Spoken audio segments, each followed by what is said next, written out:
Бүгүн президентке караштуу мамлекеттик башкаруу академиясында Касым Тыныстановдун 120 жылдыгына карата эскерүү иш-чарасы өткөрүлдү. Анда анын өмүр баяны, басып өткөн жолу тууралуу тарыхчылар баяндама жасады. Жалпы эле жаштарга өзгөчө жана биздин студенттерге жалпы айтканда коомчулукка Касым атабыз калтырып кеткен мурастарын, төбөлүк өчпөс эмгектерин элге таанытып, аны эскерип, Касым атабыздан үлгү алып, ошондой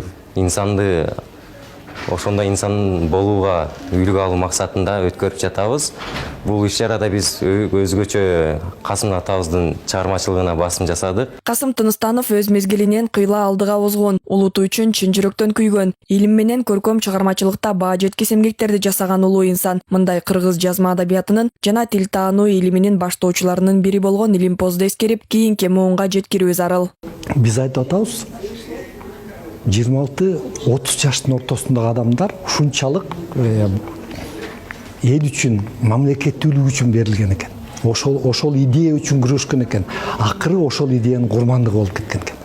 Ошон үчүн мен ойлойт элем, булардын ошол биздин мамлекеттүүлүккө түзгөн адамдардын мындай элеси, идеялары ал эч качан эскирбейт. Илимге кызыккан Тыныстановдун дилгерлигин атасы байкап, жашы 8ге жеткенде айылдагы молдодон билим алууга жөнөткөн. Татаал турмушту башынан өткөрсө да жаштайынан билимдүү болуп, 24 жашында катчы кызматына дайындалган. Анын басып өткөн өрнөктүү өмүрү менен келечек муун алгач мектеп программасынан таанышат. Профессорлордун айтымында Тыныстанов көп кырдуу таланты аркылуу көптөргө үлгү болот.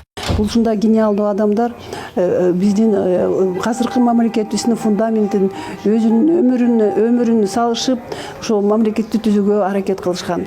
Касым Тыныстанов, билесиңер, кыргыз алфавитти латиницага которуп, ошол латиницага эмне үчүн өтөбүз дегенде ал айткан, ошол латиницага таянып, биз өзүбүздүн маданиятыбыздын, өзүбүздүн илимибиздин өнүктүрөбүз деп аракет кылган. Тыныстанов 1937 жылы Москвада жүргөн жеринен чакыртылып, эч себепсиз партиядан чыгарылып, камакка алынат. 1938 жылы 5 ноябрда СССР жогорку аскер сотунун жабык жыйынында күнөөлүү деп табылып, атууга чечим чыгарылат. Өкүм 2 күндөн кийин 7 ноябрда аткарылган. Тилчи каза болгондон жарым кылымдан кийин гана толугу менен акталган. 1988 жылы партиянын борбордук комитети Илимпозду актап, анын кыргыз илим чөйрөсүндөгү ишмердиктери кайрадан бааланып, адабий мурастары тууралуу тарыхый чындык ордуна келтирилген.